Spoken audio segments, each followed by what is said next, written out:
Beirut में Israel के बम नहीं फटेंगे? क्या अब इजराइल में हिजबुल्लाह के रॉकेट नहीं गिरेंगे? हिजबुल्लाह क्या करेगा? इजराइल क्या करेगा? सीज फायर के पहले 48 घंटों में फैसला हो जाएगा। क्या सीज फायर करके इजराइल जीत गया या फिर हिजबुल्लाह ने इजराइल को हरा दिया? ये बात अगले 48 घंटे तय करेंगे कि इजराइल जीता या फिर हिजबुल्लाह।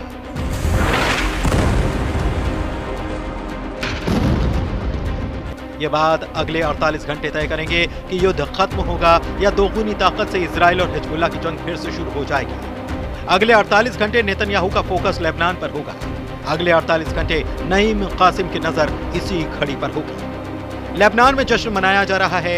लोग उन इलाकों में लौट रहे हैं जिसे वो इजराइल की बमबारी के बाद छोड़कर चले गए थे। लेकिन इजराइल का मूड अलग है और यही वजह है कि बैरूत से लेकर तेल अवीव तक इस वक्त सीज फायर के बहुत बड़े दुश्मन भी पैदा हो चुके हैं और उनको पता है कि न इजराइल रुकेगा न हिजबुल्लाह। उत्तरी इलाके में मेटुला के मेयर डेविड अजुलाई ने कहा कि सीज फायर नहीं, नेतन्याहू का हिजबुल्लाह के सामने सरेंडर है।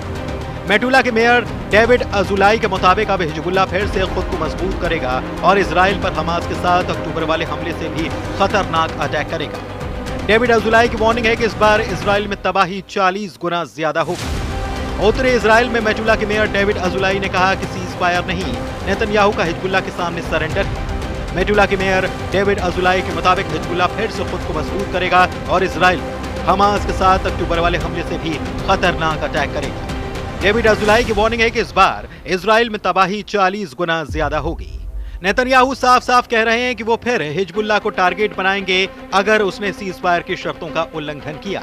लेकिन अभी मुद्दा यह है, सीज फायर करके इजराइल क्या जीत गया या फिर हिजबुल्लाह की जीत हुई?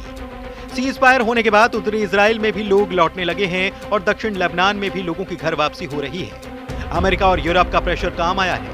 हिजबुल्लाह और इजराइल दोनों युद्ध से पीछे हटे हैं। सीज फायर की शर्तें भी ऐसी हैं जिसमें दोनों पक्ष जीत का दावा नहीं कर सकते। नेतन्याहू ने ग्राउंड ऑपरेशन से लेकर हिजबुल्लाह की लीडरशिप पर बड़े बड़े दावे किए, लेकिन वो दूसरा सच ये भी कि इजराइल ने लेबनान की जमीन पर फौज उतारने से पहले युद्ध के कुछ लक्ष्य रखे थे जो उसने हासिल किए या नहीं, इस पर गौर करने की जरूरत है। हसन नसराल्लाह और हिजबुल्लाह के 20 से ज्यादा टॉप कमांडर मारे गए, लेकिन दूसरा सच ये भी कि हिजबुल्लाह की लीडरशिप अब भी कायम है। इजराइल ने दक्षिण लेबनान से हिजबुल्लाह के लड़ाकों को खत्म करने का इरादा किया, लेकिन 1 अक्टूबर को चलाए गए नेतन्याहू के ग्राउंड ऑपरेशन को हिजबुल्लाह ने कड़ी टक्कर दी। हिजबुल्लाह का दावा है कि उसने इजराइल के 110 से ज्यादा सैनिकों को मारा और पूरे युद्ध में उसने इजराइल की 60 से ज्यादा बख्तरबंद गाड़ियां या टैंक उड़ाए।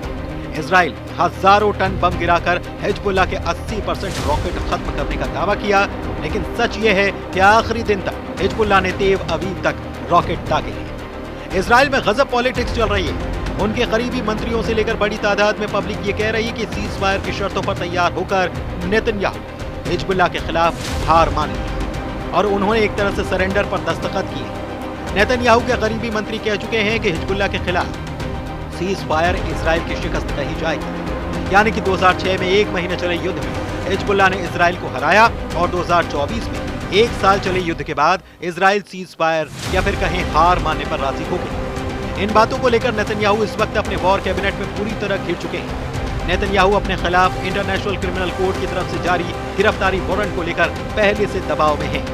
एक तरफ इजराइल में गजब पॉलिटिक्स चल रही है तो वहीं नेतन्याहू के सामने 3 दुश्मन खड़े हैं जिनसे नेतन्याहू कैसे निपटेंगे, इसका प्लान भी नेतन्याहू ने तैयार कर लिया है। पहला, अपने एक बड़े दुश्मन हिजबुल्लाह के साथ इजराइल ने सीज फायर वाली डील कर ली है। दूसरे बड़े दुश्मन हमास के साथ इजराइल अब भी गाजा में लड़ रहा है। तीसरे और सबसे बड़े दुश्मन ईरान को निपटाने का प्लान नेतन्याहू ने तैयार कर लिया है। अब ईरान को दूर रखते हुए इजराइल ने लेबनान और गाजा में मनमर्जी वाली बमबारी की है।